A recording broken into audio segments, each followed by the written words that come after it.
যেমন ভালোবাসে আমি ওর উপরে বিশ্বাস করি, এমন এমন জায়গা নাই যেখানে না গেছি। এখনো আমার সাথে রিলেশন রাখবে না, আমার কথা বলবে না, বিয়ে করবে না। এখন কি আবার করবে? আপনার নাম কি? মন ছাড়া কোনো উপায় নাই। আপনার নাম কি? ও আমার সতীত্ব নষ্ট করছে, ও আমার বিয়ে করবে। আপনার নাম কি? আমার নাম ফারজানা। আপনার বাবার নাম কি? আব্বুর নাম ফারুক হলাদার। গ্রাম সোনাউটো। সোনাউটো। আপনি কার সাথে রিলেশন? আজকে এখানে কেন আসছেন? আসছি বাইজিতের সাথে আমার রিলেশন, ওর বিয়ে করতে। বাইজুতের আব্বার নাম কি? মানিক মোল্লা মেবি। আচ্ছা, তাহলে ওই আপনি এইখানে আসছেন কোন সময়? কালকে দুপুরে একটার পরে। কি জন্য আসছেন? আসছি বিয়ের দাবিতে। আপনার সাথে তার সাথে কতদিনের সম্পর্ক 2 ছিল? বছরের।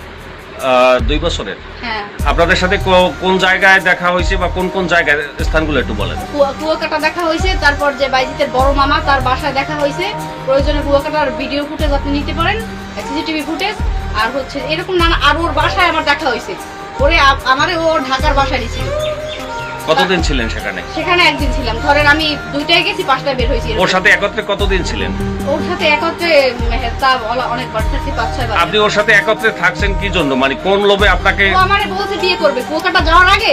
আমি বলছি কোর্ট ম্যারেজ করো। ও বলছে যে কুয়াকাটা থেকে এসে কোর্ট ম্যারেজ করবো, আমার আম্মুর কসম। তা আপনি প্রথমবার এই গেচিং খাওয়ার পরে আপনি প্রতারিত হওয়ার পরে দ্বিতীয়বার তার সাথে বিবাহ না করে কেন আবার অন্য জায়গায় গেলেন? না, তার সাথে আমার ওই কুয়াকাটা যাওয়ার আগেই লাশ ছিল। তারপর আর তার সাথে আমার কোথাও দেখা হয় না। তাই শুরু থেকে আপনি বিবাহের চাপ দিছিলেন কি? হ্যাঁ, শুরু থেকে বিবাহের চাপ দিয়েছি। তারপর কুয়াকাটা যাওয়ার আগেও আমি